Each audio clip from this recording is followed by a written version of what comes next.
تخيل إنك تقرر إنك تأجر شقة عشان تسكن فيها أنت وعيلتك، وتتفاجئ إن الشقة دي مات بيها شخص، ولكن الشخص ده مش أي شخص عادي، ده ساحر سفلي يستخدم الشياطين والمرضى. والأفظع إن الساحر ده يكون موظف حارس من الشياطين عشان يحرس الشقة ويمنع أي شخص إنه يعيش فيها. وده اللي هتعرفوه في قصة النهاردة، يا رب تعجبكم.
بنرحب بكم من تاني في قناتنا المتواضعة عالم غريب. اليوم معنا قصة جديدة من قصصنا المعتادة، القصة حقيقية وهي عن الجن والأشباح والأماكن المسكونة، واقعية على لسان صاحبها الحقيقي. موضوع اليوم موضوع مشوق وغريب ورائع جدا، حيث نقدم لكم هذه القصة الحقيقية. فلذلك ننبه دائما، إذا كنت بتخاف أو أقل من 18 سنة ما تكملش الفيديو ده. نبدأ القصة الآن. قصتنا بعنوان الجن الحارس للركس والسحر.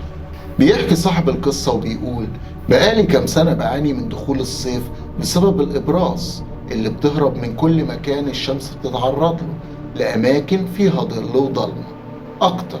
وبما إني ساكن في الدور الأخير ومفيش فوق شقتي غير السطوح، فالملجأ الوحيد للإبراص دي هو شقتي. بس بالرغم من كده إلا إني كنت بجاهد وبقفل كل شبابيك المناور عشان مفيش واحد منهم يحاول يدخل الشقة. لكني ساعات كنت بنسى باب البلكونة مفتوح أو الشباك أو باب الشقة، وده كان بيخلي في فرصة أكبر لدخول الأبراج الصغيرة للشقة. وساعتها بتبقى ليلة أو يوم مش فايت على كل أسرتي، صراخ وعويل من أهلي ما بينتهيش. لكن السيطرة على الأمر كانت بتبقى هينة، لأني كنت بقدر أقتل البرص اللي دخل ده بشيء من السهولة، والموقف بيعدي عادي.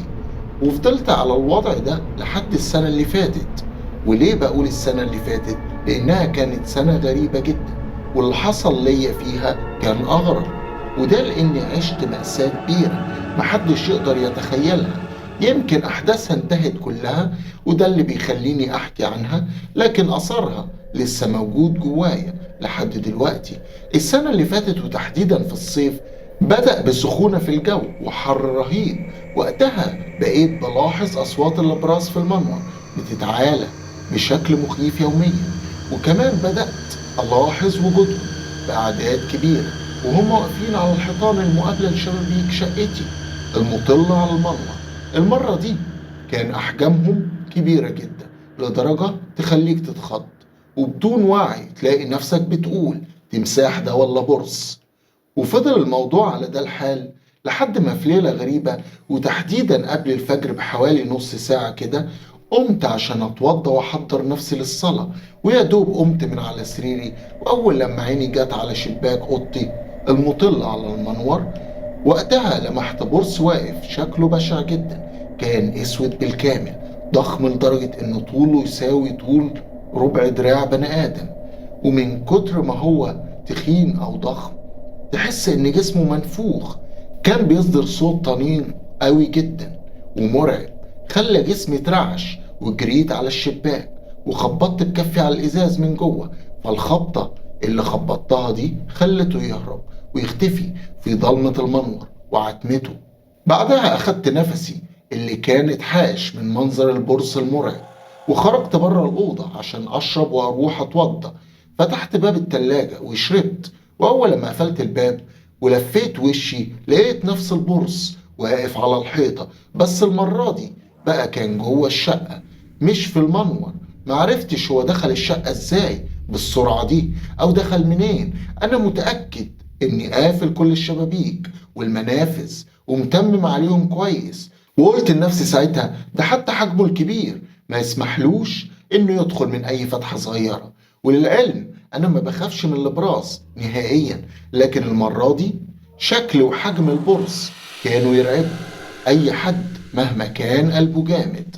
المهم إني تمالكت أعصابي وببطء شديد رحت جبت المقشة من المطبخ وقربت بالراحة منه ورفعت إيدي بسرعة وضربته على دماغه ضربة واحدة بكل قوتي عشان يقع ميت على الأرض.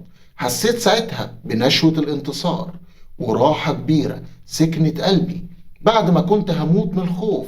وطبيعي ما بعد ما موته كان لازم أشيله من على الأرض، فرحت جبت الجاروف عشان أشيل البرص الميت وارميه في الزبالة.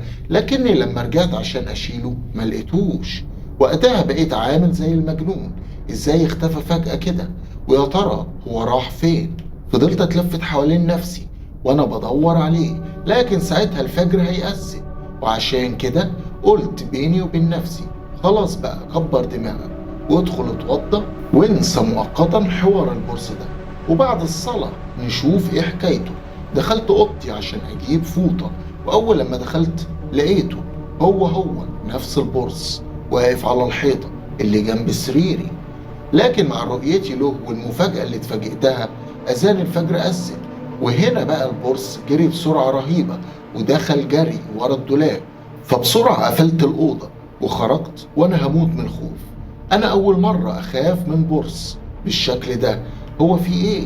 استغفرت ربنا ورحت اتوضيت وصليت. بعدها قررت إني مش هدخل أنام في أوضتي أبدا إلا لما أموت البرص ده، أو حتى على الأقل يعني أعرف هو إزاي بيظهر وبيختفي بالشكل الغريب ده. الموضوع كان غريب فعلا لدرجة تخلي عقلك يشت منك وقلبك يقف من الرعب والخوف. فبسبب خوفي ورعبي دخلت الأوضة التانية وحطيت راسي على المخدة، غمضت عينيا وحاولت أنام، لكن النوم طار من عيني بسبب التفكير بالحاجات الغريبة اللي بتحصل لي. فضلت أتقلب كتير على السرير لساعة أو أكتر لحد ما زهقت وقلت أقوم أعمل كوباية شاي وأشرب سيجارة يمكن أهدى شوية. بس أول ما فتحت عيني وأنا نظري كان في اتجاه الصالة، وقتها لقيت أسوأ منظر ممكن حد يشوفه على الإطلاق. أنا شفت جسم أسود كله شعر تخين جدا وطويل بشكل مبالغ فيه، جسم برص مش إنسان. الجسم بالكامل جسم برص وليه رجلين وإيدين إنسان وراس برص بملامح إنسان، ولكنها كانت مرعبة وبشعة.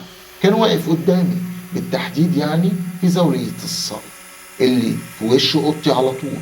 بس مع بصتي له وصدمتي من منظره الغريب حسيت إني متكتف، جسمي كان بيتنفض وأنا مش قادر أتحكم فيه، لحد ما الشيء اللي أنا مش لاقيله مسمى ده مشي في اتجاه أوضتي واختفى عن نظري. قمت من مكاني وأنا بترعش بستعيذ بالله من الشيطان الرجيم. وقتها البيت كان هادي جدا لحد ما كسر هدوءه صوت جرس الباب وهو بيرن. صوت الباب خلاني اتخضيت واترعبت أكتر ما أنا مرعوب، لكني تملكت أعصابي لما أدركت في لحظة إنه جرس الباب عادي يعني. فرحت فتحت الباب اللي كان وراه أمي وأختي اللي رجعوا من عند أختي المتجوزة بعد زيارة دامت ليوم بليلة. عدوا عليا كأنهم سنة من الرعب والخوف اللي عشت ومريت بيه. لكن أمي أول لما شافتني قالت لي وهي باين على ملامحها الخوف والخضة، في إيه مالك يا واد؟ شكلك مخضوض ووشك أصفر كده ليه؟ طبعا ما كانش ينفع أقول لها أي حاجة، لاني لو كنت قلت لها امي واختي كانوا هيسيبوا البيت نهائيا، ومش بعيد كمان امي تقرر تبيع الشقة نفسها بعد اللي هتسمعه مني. وعشان ما احسسهمش بالخوف فانا فكرت لثواني، وبعدها رديت عليها لا لا مفيش حاجة، انا بس لسه صاحي من النوم مش اكتر. وحاولت اعدي الموضوع لما كملت اسئلة عن احوال اختي والطريق واي كلام وخلاص علشان اشتت انتباهها عني. وقتها قامت هي واختي عشان يحضروا الاكل، وانا بدأت البس عشان كنت رايح مشوار تبع الشغل. بعد كده لبست ونزلت، واليوم مر عادي جدا لحد ما رجعت بالليل في حدود الساعة 10 بالليل. لكني أول لما دخلت البيت لقيت الأجواء فيها حاجة مش مظبوطة. أمي وأختي كان باين على ملامحهم خوف غريب، نظرات عينيهم كانت زايغة على كل حيطان البيت. ولما سألت أمي في إيه بصت لي كده بقلق وقالت لي بخوف أنا شفت برص كبير قوي عامل زي التمساح، أو بصراحة أكتر يا ابني أنا ما شفتوش بالكامل، أو مش عارفة بقى يمكن بيتهيألي، لكن أنا لمحت حاجة كبيرة وضخمة بتجري على الحيطة في أوضتك، وتهيألي إنه برص كبير جدا لونه أسود، بس زي ما ظهر فجأة وأنا لمحته اختفى برضه فجأة. فيمكن يعني يكون بيتهيألي مش أكتر. كان كلام أمي منطقي جدا بالنسبة لي حتى لو افتكرت إنه بيتهيأ لها، لكن كلامها بالنسبة لي كان مثبت وحقيقي. اللي أمي شافته ده كان صح فعلا، البورس لسه موجود، أو خليني أقول مش بورس بقى، ده شيء غريب أنا معرفش هو إيه. وبعدين لو افترضت إنه بورس فإزاي قتلته وإزاي بيظهر تاني؟ مش جايز يكون مش واحد ويطلع اتنين أو أكتر من كده؟ أسئلة كتير جوه راسي فضلت محيراني، لكني في النهاية حاولت أطمن أمي وأقول لها إن اللي شافته ده كان مجرد تهيؤات مش أكتر. وبعد ما قلت لها كده وهديتها هي وأختي خالص والموضوع عدى عادي، دخلت المطبخ أخدت البيروسول والمقشة وقفلت على نفسي باب أوضتي، وقلت بيني وبين نفسي بتحدي هموته يعني هموته، والله ما هخرج من الأوضة إلا لما موته. بعدها قلبت الأوضة كلها حرفيا، شلت السرير والمرتبة وحركت الدولاب ودورت في كل شيء في الأوضة. فضلت أدور أكتر من ساعتين وبرضه ما لقيتلوش أي أثر نهائيا. ومع تطوير الوقت طويل كنت فعلا تعبت لأني كمان كنت راجع من الشغل، فرجعت كل حاجة مكانها وقررت إني أنام أحسن. وأنا بقول لنفسي عادي عادي تلاقيه خرج تاني، وبعدين هو هيعمل لي إيه يعني؟ أنا هنام بقى واللي يحصل يحصل، أنا جسمي وجاني ومش قادر. فردت جسمي على السرير بعد ما رجعت كل حاجة مكانها وغمضت عينيا وحاولت أنام. لكن بعد حوالي دقيقتين حسيت بإيد ملمسها ساقع على ظهري، ومع لمستها ولما جيت أقوم بسرعة معرفتش الإيد دي كانت كتفت جسمي بالكامل. أنا ما كنتش نايم، أنا كنت صاحي وفي كامل وعي.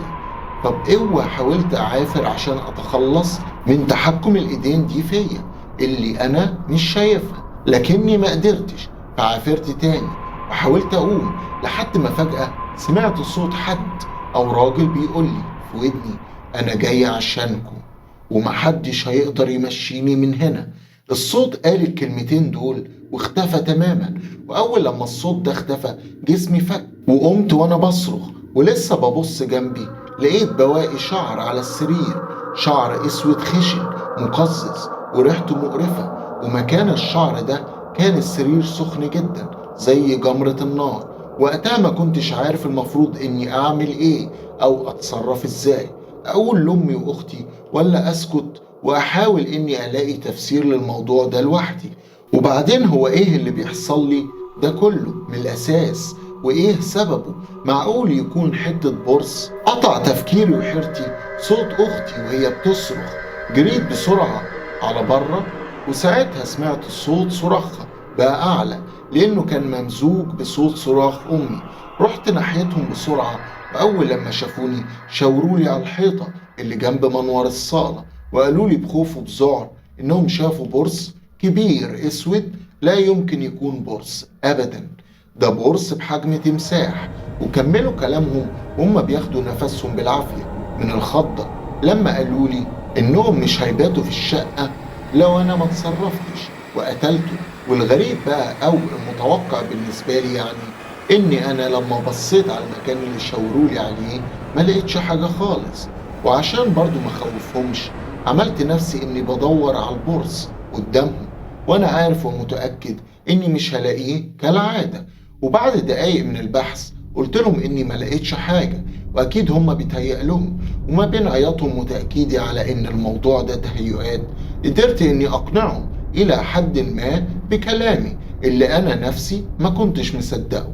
بعدها ورجعوا تاني لأوضتهم والأمور رجعت لطبيعتها، وأنا كمان رجعت أوضتي عشان كنت فعلا تعبان ومحتاج أنام، أو تقدر تقول إني كنت محتاج أهرب من اللي أنا بشوفه للنوم.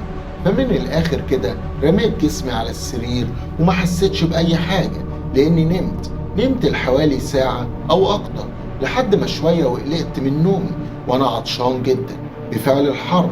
ولأن من عادتي إني ما بقفلش باب أوضتي بالكامل لما باجي أنام، فلما فتحت عيني لمحت أختي معدية في الصالة وكانت رايحة في اتجاه المطبخ، فندهت عليها عشان تجيب لي مية، وكان ردها بكل هدوء حاضر حاضر هجيب لك.